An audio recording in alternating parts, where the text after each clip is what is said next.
Hello everyone, I hope you're all doing good. My name is Dana and in this short video I will demonstrate how to use Zoom step by step for you to follow using both a computer and a smartphone. So hopefully by the end of this video you feel comfortable using Zoom, entering meetings and also finding your way around whilst you are on the meeting. Before we get started though, I just wanted to point out a couple of things that you might want to consider before even starting or entering the meeting. Number one is allow enough time. So I would recommend to join at least 5 minutes before, maybe even 10 minutes, especially if you haven't used Zoom before and it's your sort of first time joining a workshop. It's always good to allow yourself enough time, and I would also recommend actually to download the Zoom app prior to the meeting that you are attending, and I will show in the video today exactly how to do that. The second thing is make sure you're in an environment that is quiet, that looks somewhat clean. Let's say you don't want to have your dirty socks lying around in the background maybe. Get everything ready, have some water by your side, a pen and paper to take notes, and then you are ready to go. So I hope you enjoy the following content of this video, which you can, as I said, follow really step by step, and you can stop the video at any time if you are actually doing it whilst you're watching the video. So again, I hope you enjoy it. One more quick tip before we get started. If you would only like to watch a certain part of the video, for example, how to use Zoom on your phone, you can actually forward all the way there, and I will put the exact minutes in the description box below. So you don't have to watch, if you don't have a computer, for example, then you can just fast forward all the way to the bit where I explain how the smartphone works, or the other way around. Yeah, so I appreciate it's a long video otherwise. Demonstration is if you are using a computer. Usually Zoom invitations get sent to you via email, therefore I've logged into my email account here, or sometimes you will find them as well on a website, for example.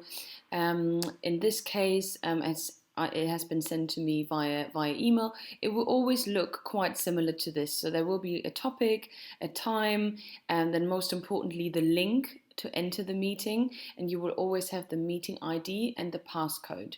So there's two options on how you can enter a Zoom meeting. You can either just use the link, or you can actually use the meeting ID and the passcode, which we will look into in a bit. In this scenario, we're just going to click on the link here. It will bring us straight away to the Zoom website, and we can then click on launch meeting. Sometimes straight away the next page will pop up straight away. Sometimes then this little note comes up here where you can just say you want to join from your browser, and that will then take you to the next stage where you are prompted to fill in your name and also confirm that you're not a robot. Very important. And once that's confirmed, you just select join, and you are almost there. Now it is for the host to start the meeting. This meeting has not been started yet, so therefore there's nothing on this page for now. But this was the first way of entering a Zoom meeting, which I think is actually the easiest and quite straightforward. Of how to enter a Zoom meeting can be via the app. I will now show you how to download the app. So usually you will just go on Google and just type in Zoom download. I have a Mac computer here, so I will select that straight away, and the first thing is the download center that comes up, which you can select, which should then bring you straight away to the right version of Zoom for meetings, and you can just follow basically the download button here, which for me then comes up in the left hand corner. I can select that and then the installation starts. You can literally just follow this through step by step. And click on install. I have to now quickly fill in my password.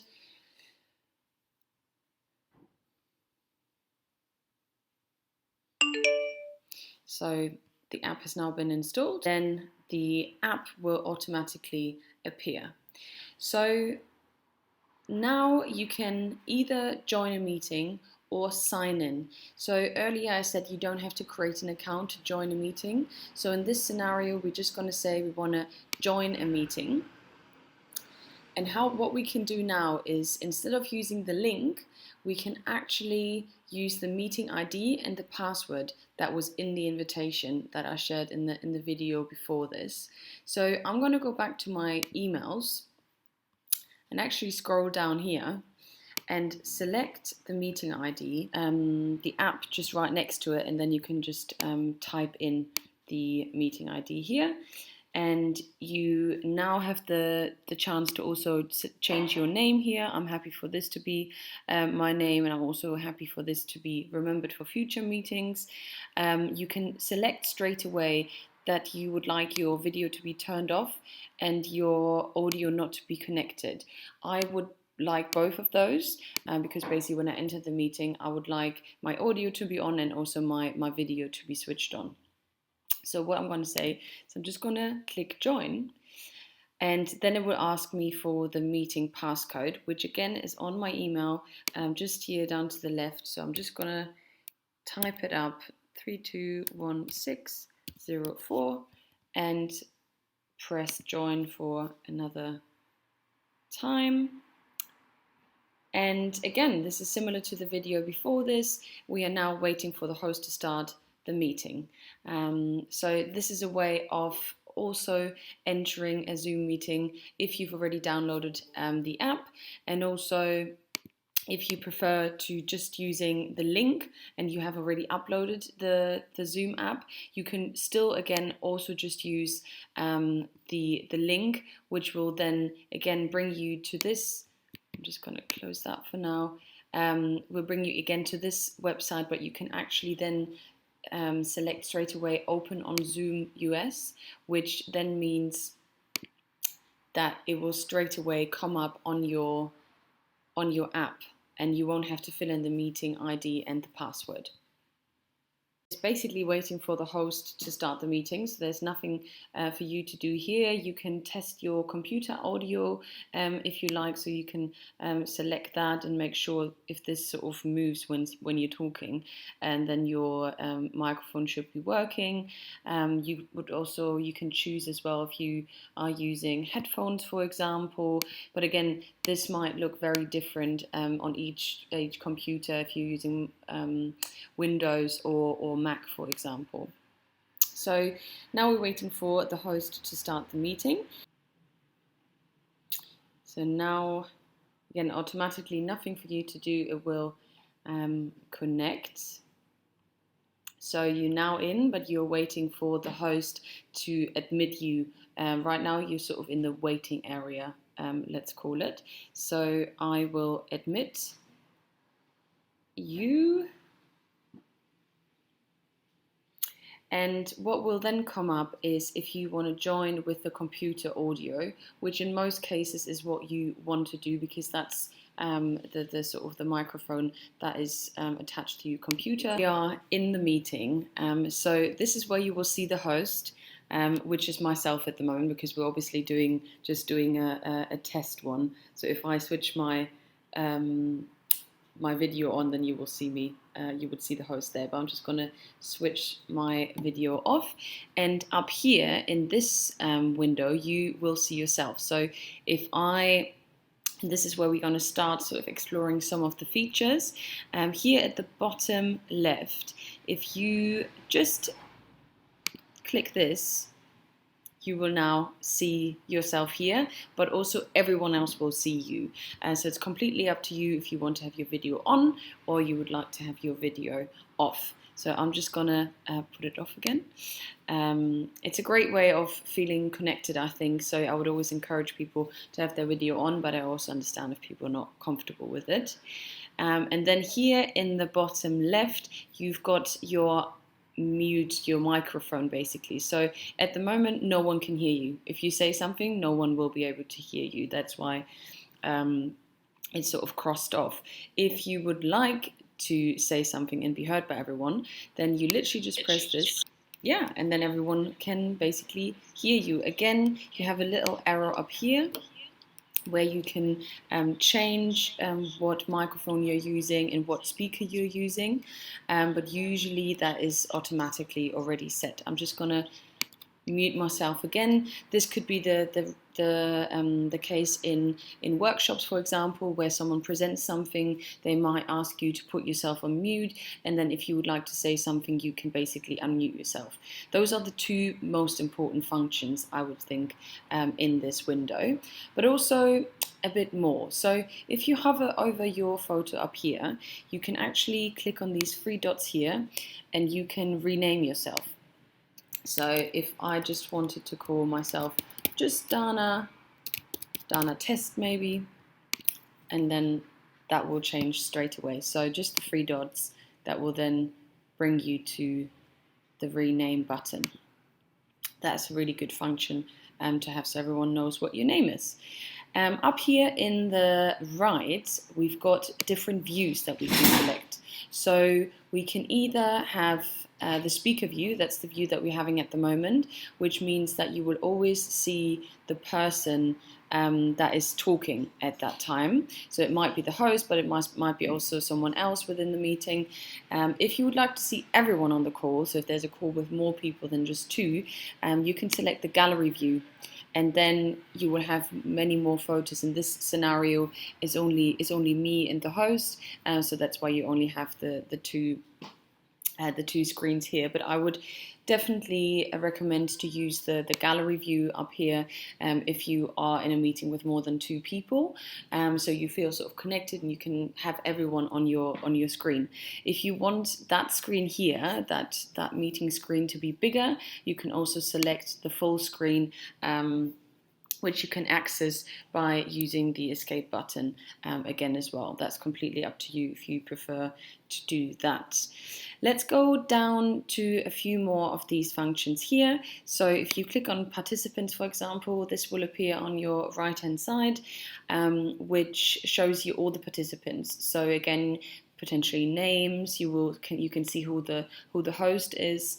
Yeah, and if you want to close that again, you just click it again and it disappears.